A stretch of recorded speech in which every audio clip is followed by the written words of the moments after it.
Bismillahirrahmanirrahim. Assalamualaikum warahmatullahi wabarakatuh. Waalaikumsalam warahmatullahi wabarakatuh. Apakeun abdi Juju Yusmanisi sebagai penyuluh pertanian di wilayah Kecamatan Cisaga.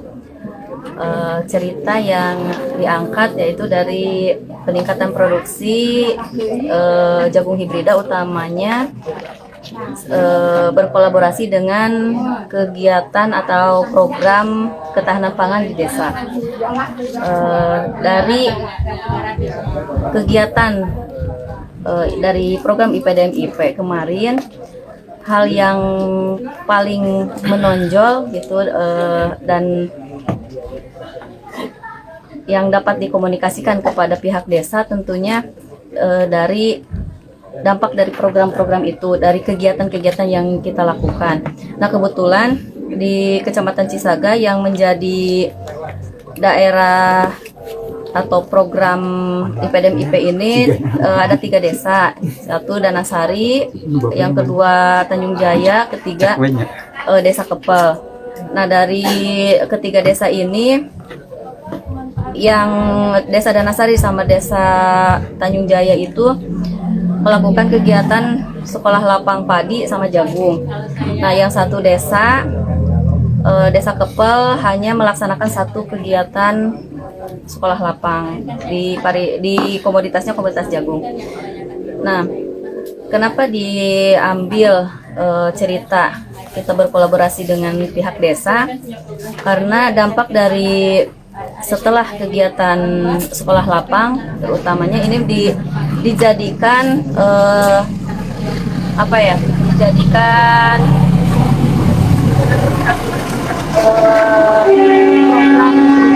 program di desa, dijadikan program unggulan desa, terutama di komoditas jagung. Karena pihak desa sendiri menanyakan hal apa sih yang harus dilaksanakan untuk menyukseskan program ketahanan pangan di desa. Kita sharing, diberikan motivasi, dan memang kebetulan di daerah Cisaga itu banyak lahan yang tidak produktif, baik itu di lahan darat, terutama di lahan sawah pun yang memang notabene daerah irigasi yang betul-betul daerah irigasi, karena ada irigasi Cikelebut di Desa Tanjung Jaya dan daerah irigasi Danasari Kiri di Desa Danasari.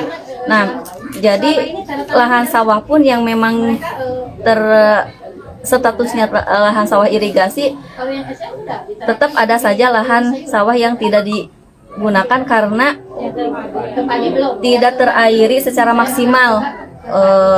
Yang harusnya ditanami padi ternyata tidak dapat dilaksanakan.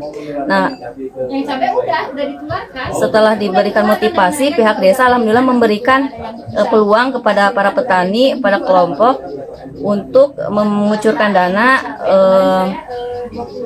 untuk kegiatan tersebut. Sebetulnya di Desa Danasari sendiri, waktu kegiatan sekolah lapang itu berbarengan. Jadi dari pihak pemerintahan desa sudah menanyakan kegiatan yang akan dilaksanakan program dari kita Dinas Pertanian dengan program yang akan dilaksanakan di desa. Jadi sudah nyambung gitu. Ketika kita melaksanakan SL yang ada laboratorium lapangnya, kemudian ada lahan prakteknya, kita setiap ada kegiatan SL di lokasi itu juga kita sharing dengan petani sekitar yang tidak mengikuti atau menjadi peserta SL. Jadi dikeliling lah gitunya, dikeliling setiap minggu.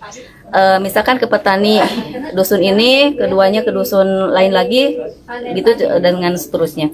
Dan kita memberikan informasi, pengetahuan sama gitu, dan memberikan perbandingan antara yang di lokasi SL seperti apa, kemudian yang di luar lokasi SL juga seperti apa. Kekurangan dan kelebihannya kita dikomunikasikan di situ.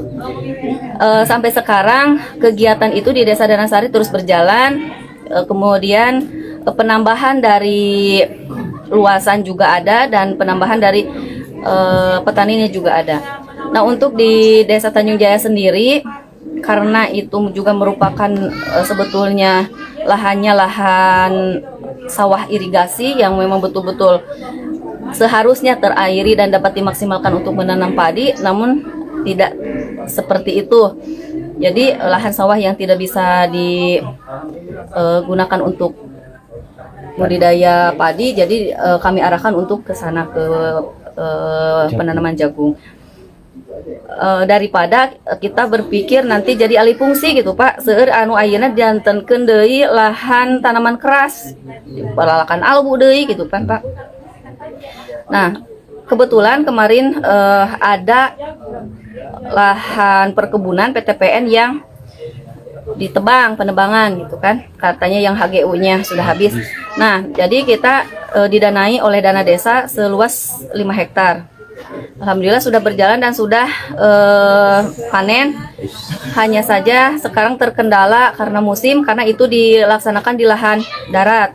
Jadi direkomendasikan supaya tidak menanam dulu di lahan darat. Kalau lahan di sawah gitu kan, setidaknya yang bisa ada pengairan, sumber air, disarankan boleh ditanam. Begitu juga di lahan yang di desa Kepal, sama juga di desa Kepal itu justru lahan bengkok sawah desa, justru itu banyak yang sekarang sudah tidak ditanami lagi. Sudah tidak ada lagi yang namanya petani yang mau gitu. Memang banyak kendala sebetulnya.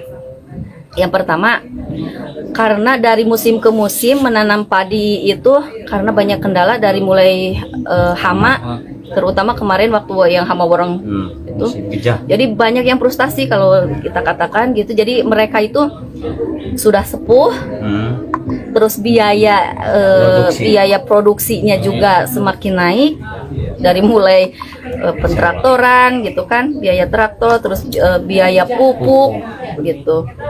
Hasilnya? Nah, sedangkan hasil mereka tidak optimal gitu.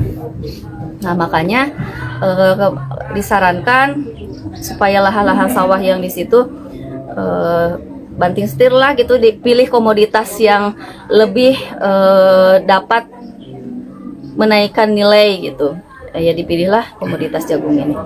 Nah, alhamdulillah juga kemarin dari desa ini juga sebetulnya sudah beberapa kali melaksanakan atau memberikan biaya kepada para petani.